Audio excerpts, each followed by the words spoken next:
အားလုံးမင်္ဂလာပါဒီ channel တူတူပုံစံလေးအတွက်ကြည့်ရအောင်ပါဒီမှာဆိုရင်ကျတို့ဗာလေးပေးလဲဆိုတော့ three of the vertices ထိပ်ဆုံးမှတ်ကလေးဘယ်သူရဲ့ထိပ်ဆုံးမှတ်လဲ parallelogram ဆိုတော့အနက်ပြိုင်စတုဂံတစ်ခုရဲ့ထိပ်ဆုံးမှတ်သူ့လဲဆိုတော့နာမည်ပေးထားတယ်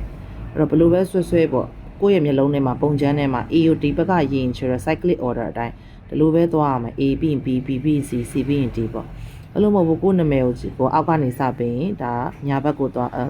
ဒီနေ့အပြင် anti clockwise ပေါ့ ABCD ဘယ်လိုပုံမှန်ဖြစ်ပေါ့နော်ဆိုတော့ဒီမှာတော့ကျတို့သုံးမှတ်စလုံးပေးထားတယ်ပြောချင်တာကတော့တစ်မှတ်ကြံနေတယ်ပေါ့နော်ဘယ်မှတ်ကြံလဲဆိုတော့ D မပေးထားဘူးအဲ့မှာသူပထမဆုံးစရှာခိုင်းတာတော့ midpoint of AC ပေါ့ A နဲ့ C ရဲ့အလယ်မှတ်ကိုရှာပေးရတယ် A နဲ့ C ရဲ့အလယ်မှတ်ကချက်ပုံချမ်းလေးဆွဲကြည့်မယ်နော်အဲ့တော့ဟိုမှာကျရင်တော့ဒီလိုတဲတော့ပဲဟုတ်မလဲဒါပေမဲ့ဆရာမကမြင်အောင်ပြောချင်တာ A နဲ့ C ရဲ့ midpoint ဆိုတာ AC ဆိုတာဒီတကယ်တော့ဆက်လာရင်တရားခွန်တော့ပဲသူ့ရဲ့ဘာလဲဆိုတော့အလယ်မှတ်ရှာတတ်တယ်ဘာလို့လဲဆိုတော့ formula လေးကောက်ထည့်လိုက်ရုံပဲ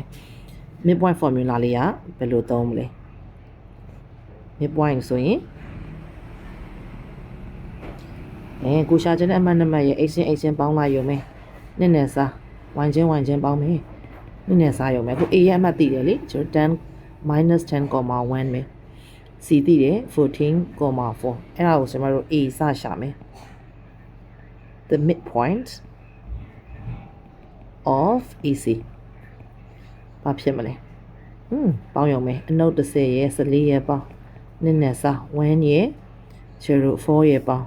နှစ်နဲ့စားကဲရှင်းမယ်တန်းကိုင်းတက်ဖို့ပဲလိုတယ်4 by 2 5 by 2အဲ့တော့ 2,5 by 2ဒါတော့ကျွန်တော်တွက်တတ်တယ်ပေါ့နော်ပြီးတော့မှကျွန်တော် coordinates of D ရဲ့အမှတ်ကိုသိချင်တယ်ဒီနေရာလေးပေါ့အချိန်မှာကျွန်တော်ဘာကိုအထုတ်သုံးရလိုက်မယ်လဲဆိုတော့ someone ကျွန်တော်နေပြန် student ရဲ့ဂုဏ်သက်တည်လေးတစ်ခုပေါ့နေပြန် student မှာကျွန်တော် diagonals လေးတွေရှိရအောင်အဲ diagonals လေးတွေကတစ်ခုကိုတစ်ခုတောင်းမှန်လေးsorry ထပ်ဝက်ပိုင်းနေပေါ့နော် rhombus ဆိုရင်တော့တမျိုးပေါ့ဒီနေရာမှာဆိုတော့အတူအနီရောင်လေးကိုဒီခရမ်းရောင်လေးကထပ်ဝက်ပိုင်းနေအဲ့တော့ပြောချင်တာတော့ဒီအမှတ်ဒီအလယ်မှတ်က AC ရဲ့အလယ်မှတ်တွေမကဘူးကြည့် M လေးပေးလိုက်မယ်ပေါ့နော်သူက BD ရဲ့အလယ်မှတ်လည်းဟုတ်နေတယ်အလယ်ဘက်ကသိပြီးသားဆရာမက B ကိုလည်းသိတယ် B က 6,-2 ကျတို့မသိတာဒီအဲ့တော့မသိတာကိုချက် xy ထားပြီးတော့ formula လေးနဲ့ထည့်လိုက်ရောမရနိုင်လားပေါ့နော်အဲကြောင့်မလို့ချက်ဆက်တွက်မယ်ကဲဒီ M ဒီခုနရလိုက်တဲ့ 2,5/2 ဆိုတာဒီ BD ရဲ့အလယ်မှတ်လည်းဟုတ်နေတယ်ဘာကြောင့်လဲဆိုတော့ဘယ်မှာလဲဆိုတော့ ABCD က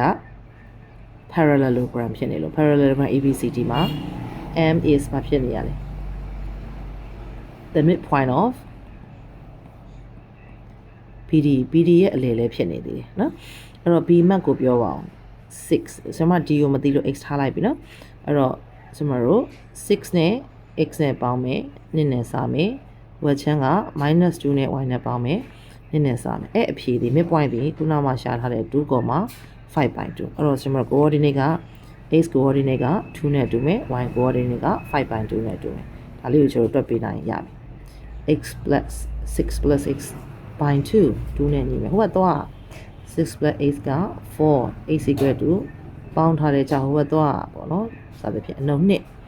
ဟိုနောက်တစ်ခုထပ်ရှာမယ် -2 y စ5 by 2ကဲအဲ့တော့ပါရမယ်-2 plus y က5 -2 ဟိုကတော့ y equal to